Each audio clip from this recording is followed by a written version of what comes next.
Spoštovane gledalke, spoštovani gledalci, lepo pozdravljeni, dobro večer, dobrodošli v današnji kroniki tedna.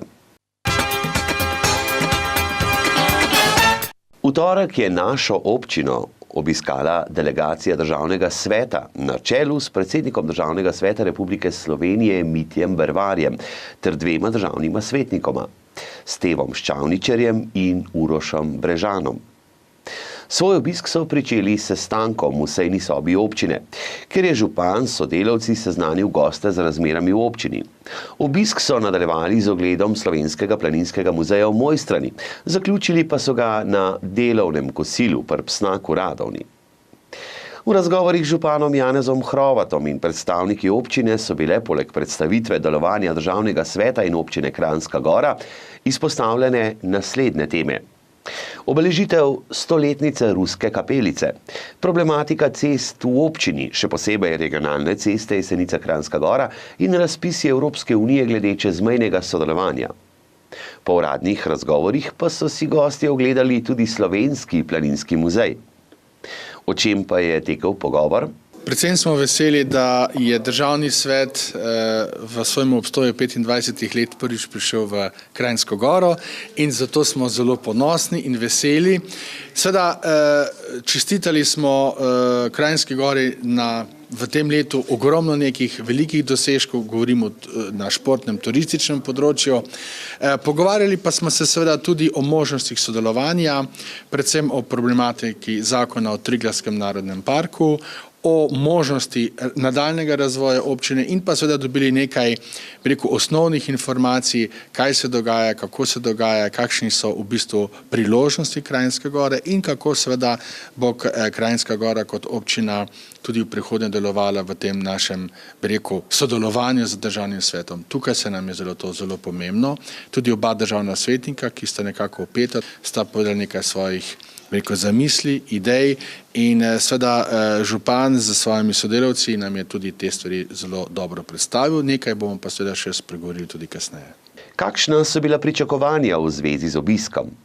V bistvu pričakoval sem eno predstavitev Državnega zbora, izmenjavo izkušenj, v bistvu tudi mogoče, da se skupaj pogovorimo o problemih, ki so v naši občini in v naši okolici. Zelo vesel sem, da sta se predstavitve Državnega sveta udeležila tudi oba svetnika iz bližine, se pravi sosednja iz občine Tolmin, gospod Uroš Brežan in gospod Stevo Ščavničar iz Jesenic, ki je tudi pri nas vodja Ragorja in je dnevno vpet v naše delo, v naše probleme, tako da smo se kar konkretno pogovorili precej stvari o problemih, o stvarih, ki jih je vredno reševati tudi z svetniki Državnega sveta, tako da tudi jaz, ki nisem do zdaj deloval v politiki, v bistvu sem dobil neko predstavo, nek občutek, kaj lahko si pomagam kot župan z svetniki v Državnem svetu. Na kakšen način lahko Državni svet pomaga lokalni skupnosti pri uveljavljanju svojih interesov? Poglejte, pomembno dejstvo je, da je formalno, da so predstavniki Državnega sveta, to pravi predstavniki lokalnih interesov, trenutno formalno najvišji predstavniki lokalnih interesov v državnih inštitucijah. To je ena od velikih in pomembnih dejstev. Državni svetniki pa lahko preko vprašanj, preko pobud, preko raznih, dogodkov ali pa preko recimo javnih posvetov se probleme, ki se dotikajo raznih občin, primer Kranjske Gore, seveda pripravljajo do tega, da se iščejo in najdejo recimo odgovori oziroma rešitve za takšne stvari. Recimo, če dam kar en primer, gospod Ščavničar, ki je predstavnik tega območja, je že leta 2014 preko Državnega sveta dal pobudo za vpis ustavne pravice vode v ustavo. Mislim, da je to ena od velikih stvari. Danes, leta 2016, o tem ponovno razpravljajo, pa vendarle bi želel povedati, da je Državni svet bil tisti, ki je na pobudo občin iz tega konca to predal naprej in državni svet je to stvar peljal naprej. Mislim, da je to en tak lep primer dobre prakse. Seveda, takih praks je še mnogo več. Državna svetnika, ki sta zraven bila, sta tudi vse te takšne primere povedala in moram reči, da so bili tudi predstavniki občine Kranjska Gora presenečeni, koliko nekih dogodkov smo vendarle mi v državnem svetu sprožili. Zato bomo to delali tudi v prihodnje. Obisk zdaj nadaljujete v Slovenskem planinskem muzeju. Kaj je botrovalo tej odločitvi? Poglejte, teh možnosti, kam bi lahko šli, je seveda več. Danes vsi hitijo seveda na ta velik center športni, pa vendarle se mi zdi, da je prav, da gremo tudi tja, da tam pogledamo stvari, morda kdaj drugič ob malo več časa, kot ga imamo, pa tudi seveda obisk tega znamenitega res nordijskega centra, za katerega čestitam občini Kranjska Gora. Mislim, da je to en velik dosežek za celotno Slovenijo. Seveda, potrebno ga je pa pravilno peljati naprej, pravilno te stvari tudi zastaviti, da bo potem rezultat takšen, kot nekako vsi pričakujemo. Beseda pa je tekla tudi o 100. obletnici Ruske kapelice. Tako je. Državni svet kot drugi dom slovenskega parlamenta ima zelo dobre odnose z predstavniki Ruske federacije. Namreč svet federacije, to je njihov drugi dom, je nekako z dolgoletnimi sodelovanji zelo vpet v to rusko kapelico. Tudi 2-3 leta nazaj so bili najvišji predstavniki prav drugega doma iz predstavniki Rusije in mi bomo seveda tako kot vsako leto prisotni na tej kapelici in mislim, da je to prav, to je 100. obletnica, z velikim spoštovanjem seveda gledamo na to in veseli bomo, da bo in verjamem, da bo to ponovno eden od praznikov, ki bojo v tem letu se zgodili v tem okolišu. Na katerem področju bi si sedaj želeli največ podpore? Poglejte, težko je reči zdaj točno na katere dejavnosti, na katere sfere, ampak sami smo prišli do zaključka, da je zdaj mogoče najbolj aktualen problem odpiranja zakona v Triglavskem narodnem parku, kjer sodeluje tudi svetnik Brežan, ki je tudi župan občine, ki ima precej velik teritorij v Triglavskem parku in mislim, da bomo skupaj z njimi lahko veliko bolj aktivno delali pri temu problemu zakona o TNP-ju. V petek so v prostorih Kutjaka Rabič Dovje Mojstrana odprli tradicionalno razstavo ročnih del članic skupine za ročna dela. Po vrsti je 30. razstava. Na razstav se vidi vezenje, klekljanje, kvačkanje, pletenje. Vmes imamo pa tudi še eno deklico, ki se je šla slikarstvo in imamo tudi nekaj slik od nje, kam bomo jih popestrili mogoče našo standardno razstavo. Od oktobra pa do zdaj sred aprila se vsako sredo dobimo ob 7. zvečer, ob 19. in delamo, pač vsaka dela tisto, kar zna oziroma kar se hoče naučiti. Kulturen program bo pa Butinar Danica nam malo na citre zaigrala, pa še eno deklico ima zraven, mislim, da je ime Kaja.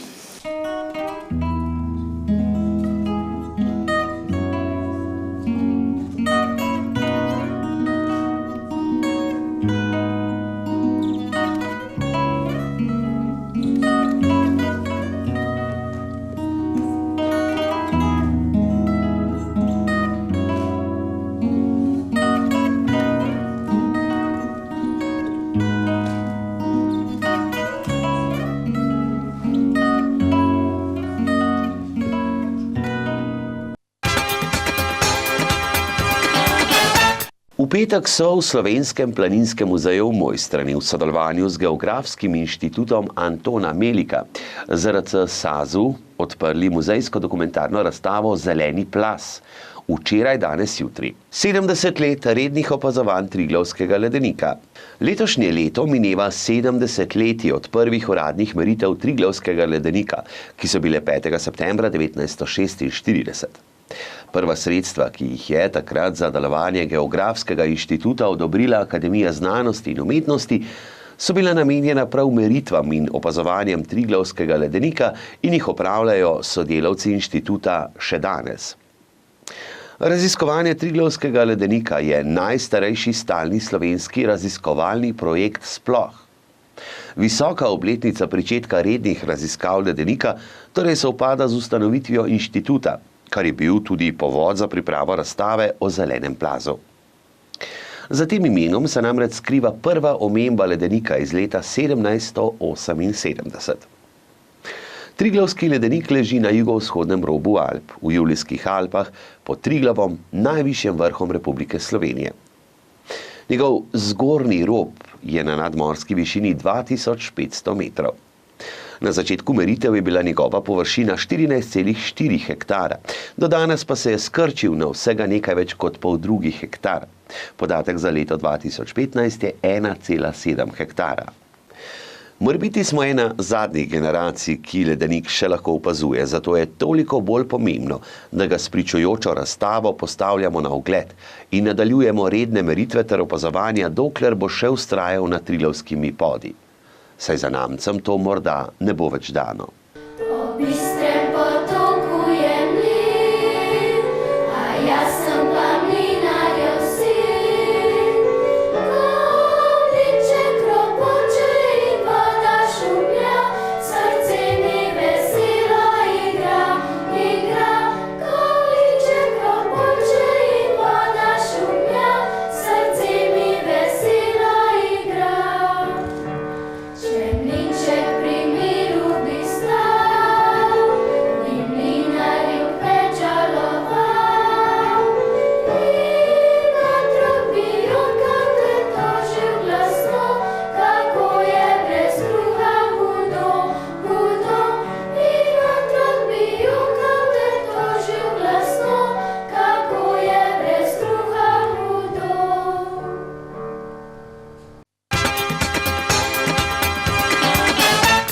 Planinsko društvo Kranjska Gora je v petek v Ljudskem domu Kranjska Gora pripravilo zanimivo predavanje Tonke Zadnikar z naslovom Patagonija – zemlja na koncu sveta.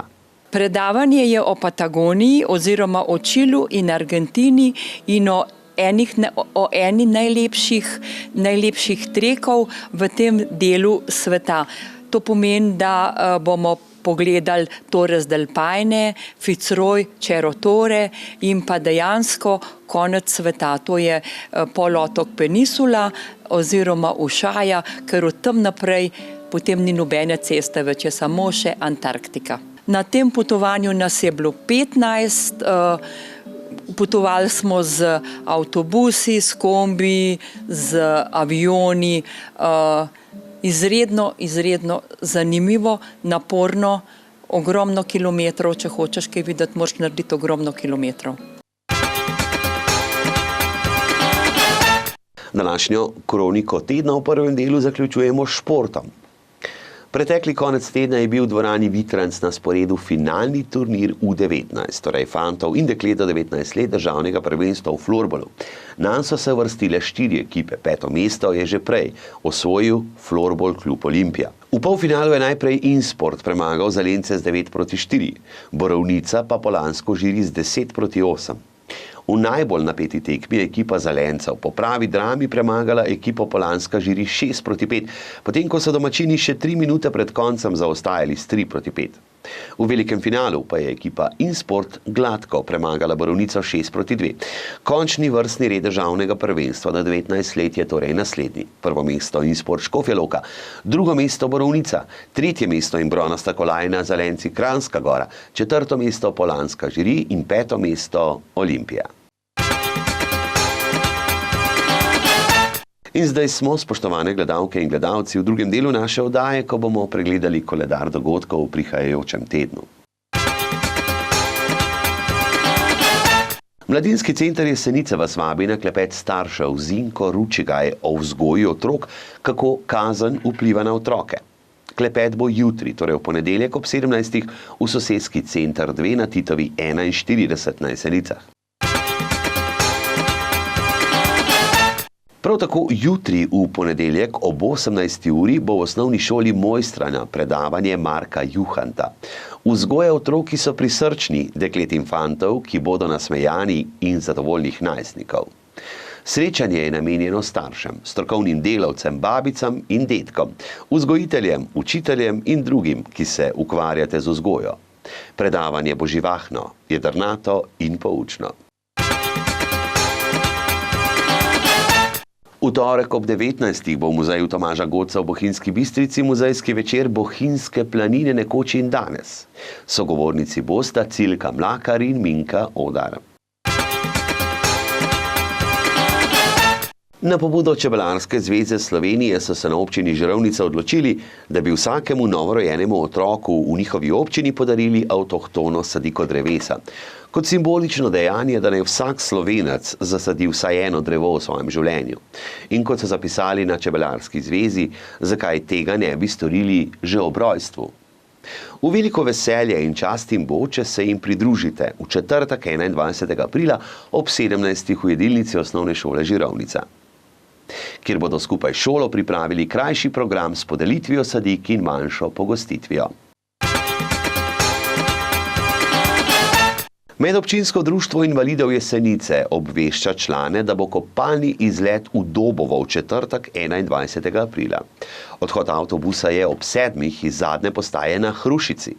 Prijave sprejemajo v pisarni društva v času uradnih ur na telefon 04 58 32 873 ali na GSM 040 767 886. V sredo ob 18.30 bo v dvorani Pod stolom odbojkarska tekma Zgornja Gorenjska, Ankaran, Hrvatini. Tako, spoštovane gledalke in spoštovani gledalci, pa smo prišli do konca naše današnje kronike tedna. Imajte se skrajno lepo in nasvidenje prihodnjič.